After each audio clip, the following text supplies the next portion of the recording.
ప్రసాద్ గారు స్పీకర్ గారు మీరంటే చాలా రెస్పెక్ట్ ఉంది. అధ్యక్ష the opposition in a democracy has its say and the government has its way. మేము మాట్లాడిన తర్వాత వాళ్ళకి పుష్కలంగా మైక్ ఇవ్వండి, గంటలు మాట్లాడమని నేను వద్దనట్లేదు సార్.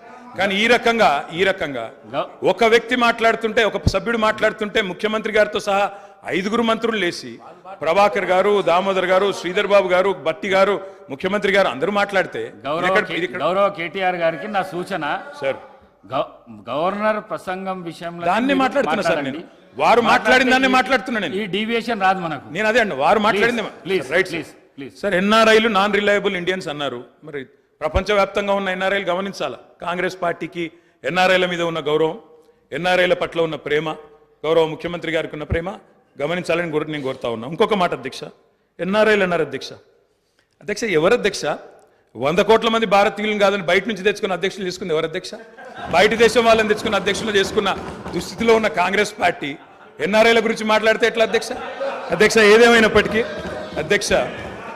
అధ్యక్ష ఒకటి వాస్తవం, గత పదేళ్లలో పాలమూరులో వలసలు బంద్ అయినాయి, వాళ్ళ పోతలు బంద్ అయినాయి. 14 రాష్ట్రాల నుంచి కూలీలు వచ్చి వాళ్ళ తెలంగాణలో నాట్లేస్తున్న విషయం వాస్తవం కాదా? 14 రాష్ట్రాల కూలీలు.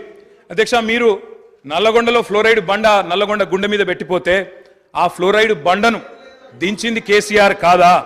ఆ విషం నీళ్ల పీడ విరగడ చేసింది కేసీఆర్ కాదా? తెలంగాణను ఫ్లోరోసిస్ రహిత రాష్ట్రంగా పార్లమెంటులో ప్రకటించింది కేంద్ర ప్రభుత్వం కాదా? ఇది అబద్ధం అంటారా? సడుగులు విరిగిన సాలెల మగ్గానికి మంచి రోజులు తెచ్చింది కేసీఆర్ ప్రభుత్వం కాదా?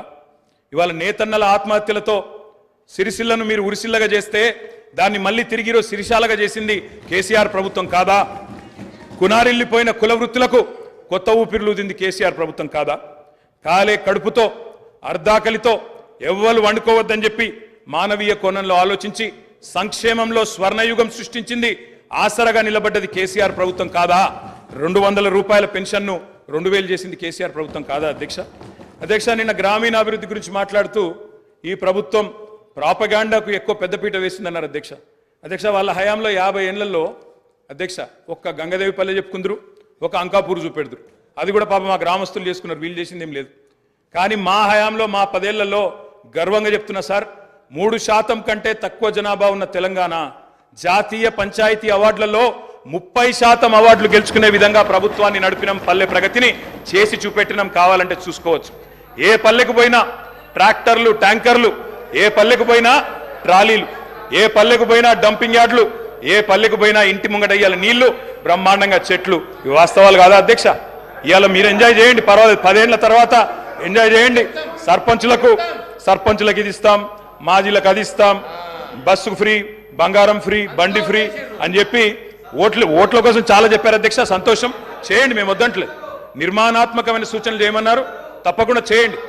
మీ మేనిఫెస్టోలోని ప్రతి హామీని నిలబెట్టుకోండి. We welcome it, we will support you. తప్పకుండా సపోర్ట్ చేస్తాం అధ్యక్ష. గత 10 ఏళ్లలో రక్తాన్ని రంగరించినాం, మెదళ్లను కరిగించినాం, ప్రాణం పెట్టి పనిచేసినాం. కాబట్టే ఇవాళ ఒక్కొక్క రంగంలో భారతదేశంలోనే తెలంగాణ అగ్రగామిగా ఉన్నది అధ్యక్ష. ఐటీ రంగంలో నిన్న వారు చెప్పినారు అధ్యక్ష, వారి అవగాహన, వారి పరిజ్ఞానం ఎంతుందో దాన్ని బట్టే చెప్పచ్చు. నేనేం చెప్పినారు అధ్యక్ష గవర్నర్ ప్రసంగంలో? ITIR వచ్చి ఉంటే ఏదో జరిగి ఉండేది. అసలు ITIR అంటే అక్కడ కూర్చున్న వాళ్ళు ఒక్కరికైనా తెలుసా అధ్యక్ష? అసలు అది ఏందో తెలియదు అధ్యక్ష. నేను అడుగుతా ఉన్నా, ఇన్ఫర్మేషన్ టెక్నాలజీ ఇన్వెస్ట్మెంట్ రీజన్ ఏం చెప్పిన అధ్యక్ష? అందులో ఇన్ఫర్మేషన్ టెక్నాలజీ ఇన్వెస్ట్మెంట్ రీజన్ ప్రపోజల్లో 2013లో ఆనాడు UPA ప్రభుత్వం పెట్టినప్పుడు ఏం చెప్పారు అధ్యక్ష? అందులో ITIR అనేది కనుక వస్తే 2035వ సంవత్సరం కల్లా, 2035 అంటే ఇంకా 11 ఏళ్ల తర్వాత, 12 ఏళ్ల తర్వాత మనం అంటే ఉమ్మడి ఆంధ్రప్రదేశ్, ఆ రోజు ఇంకా తెలంగాణ అన్న మాట లేదు, 2013లో ఉమ్మడి ఆంధ్రప్రదేశ్గా మనం 2,09,000 కోట్ల ఎగుమతులకు చేరుకుంటాం 2035 కల్లా అని చెప్పారు ITIR ప్రపోజల్లో. కానీ అధ్యక్ష మా ప్రభుత్వ పనితీరు వల్ల, మా గౌరవ పెద్దలు కేసీఆర్ గారి పనితీరు వల్ల 2022-23వ సంవత్సరానికే 2,41,000 కోట్లకు IT ఎగుమతులను చేర్చింది మా ప్రభుత్వం అధ్యక్ష. ITIR లేకున్నా కేంద్రంలో ఉన్న బీజేపీ మోకాలు అడ్డం పెట్టినా అధ్యక్ష ఆ 2035 టార్గెట్ను ITIR ఇయ్యకపోయినా సాధించిన ఘనత మా ప్రభుత్వానిది, మా నాయకుడు కేసీఆర్ది అనే మాట నేను గుర్తు చేస్తా ఉన్నా అధ్యక్ష. అధ్యక్ష విచిత్రం ఏంటంటే మేము వాస్తవాలు చెప్తుంటే వాళ్ళకి బాధ అవుతుంది. అభ్యుదయం అంటే అర్థం తెలియని వాళ్ళు ఇవాళ అవాస్తవాలు చెప్తుంటే మేము చూస్తా కూర్చోవాలన్నా సార్. నిజాలు చెప్పాల్సిన బాధ్యత మా మీద ఉన్నది. అధ్యక్ష